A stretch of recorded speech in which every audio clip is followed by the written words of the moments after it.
All signs point to this. The San Diego Padres offense is awakening. It is getting hot. It is getting better. It is getting something in the positive. Let's figure out what word we want to put with it. What's going on, everybody? Christian Pedersen back with another episode of Padres Digest. Thank you very much for tuning into the show where I, just a random dude on the internet, under, over, and somewhere in the middle, react to everything Padres. If you could hit the subscribe button, it would be much appreciated. If not, no worries.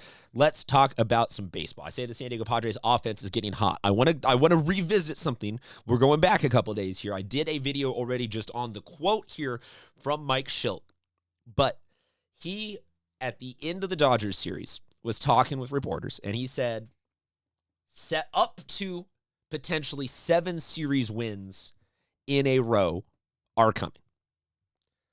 Okay, first one is down. Padres win. Padres beat the Royals. It requires a walk-off. It had a game where we came all the way back and then blew it at the end, and a game in the middle where the Padres hit very well. So I want to talk a game in the middle most excitedly, but in general, what is going on? Because if you look at the numbers, the San Diego Padres are starting to hit better. There's a lot of numbers on here. So there's a ton to break down potentially, but I really just want to focus on the numbers that are over in that far right-hand column. Because when I did a video, right around 2 weeks ago, depending on what day you guys are watching this compared to when we were recording this, the San Diego Padres had 3 players hitting 250 and above, with only another 2 or 3 in the 230 to 250. So I got dudes who were close. You look at that now, we got 8. And okay, we can, Trenton Brooks and Bryce Johnson are smaller sample sizes, so you can still say 6 maybe. 6 is twice the number as 3. So the Padres offense has, I'm not going to necessarily say doubled in production, but the numbers are going in a positive direction.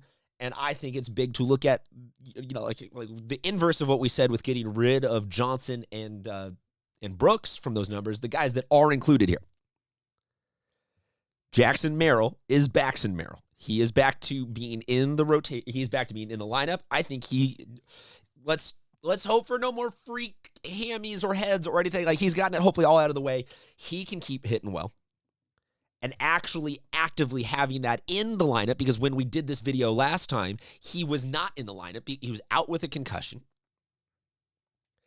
And so it was like the 3 was actually only 2 dudes that were producing. So Merrill is in there, but also Xander Bogaerts.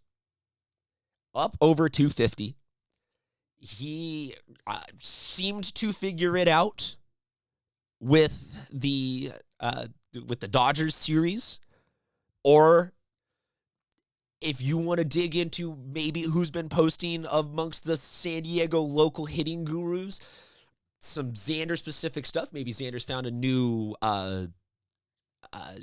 person to help clear his headspace and is just actually on the improved numbers. Maybe Xander just is finally healthy. I don't know. Who knows what it is? I'm not here to exclaim what it is, but I think that Xander is the recipient of the most hate, focus, ire, whatever you want to call it, in the lineup, because he is a very handsomely paid shortstop. And to be that, you got to be either an elite offensive player, Cal Ripken, who's just out there every day, all day, just doing his thing, or somebody that's an Ozzie Smith and is an absolute defensive wizard.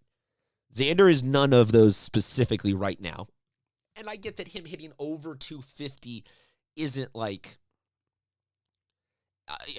that's a small internal victory. It's not externally that like he is just all of a sudden just blasting nukes everywhere. And he's going to hit 470. Like, I get it. We're not like, but taking the small steps, hitting 250 is the first step to hitting 260, which is the first step to hitting 270. If Xander is on an upward trend, where we see him hitting just more consistently and more evenly,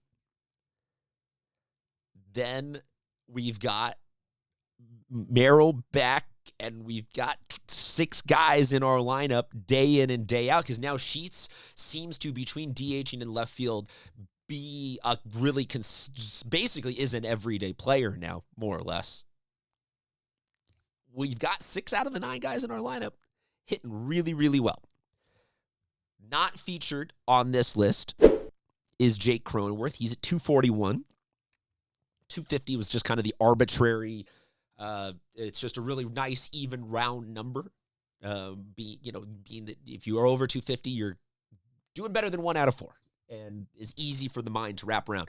But in Cronenworth, if he gets up over there, then we really are down to the conversation of we got to find an offensive catching option. And it would still be nice to add a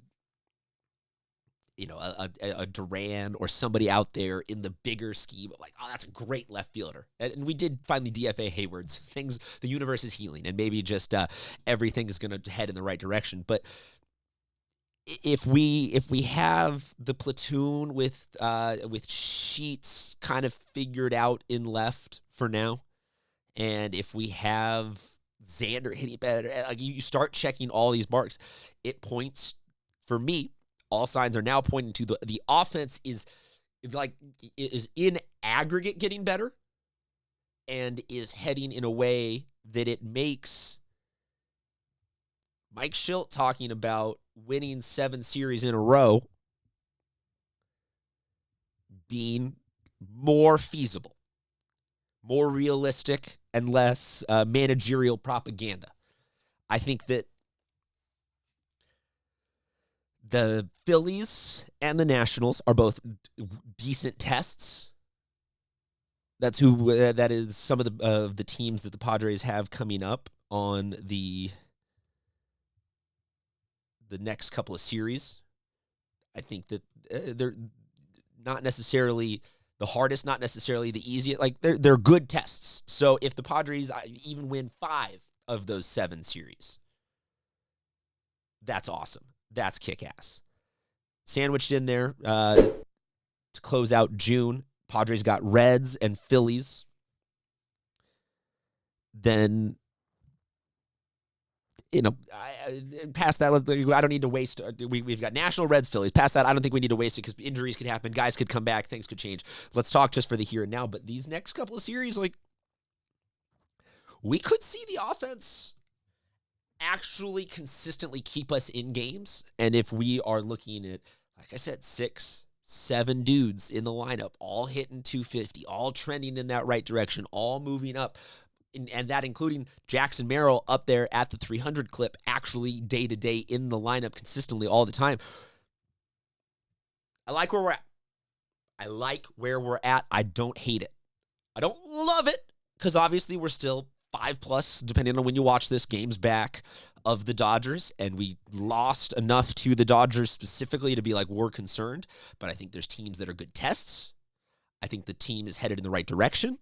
We've done some videos also on the pitching, and even though that's not necessarily the healthiest it's been all season, there are guys stepping up and answering the call, and I think that we're converging on both hemispheres of the Padres getting better at the same time, and potentially us getting to see what, maybe it's a different permutation than what we thought initially was going to be the successful version of this team, but a version of this team that is the successful version of this team. Let me know, though, what you think offensively speaking. Am I giving too much praise to Xander? Do we need to keep the negative vibes going because that's what got him hitting better? Let me know in general also just what you think about the Padres offense. Is it still time to go get some big changes, or are you kind of getting a little bit happier with what we've got going on? And as I said, if you could hit the subscribe button, it would be much appreciated. If not, no worries. We'll talk to you guys soon.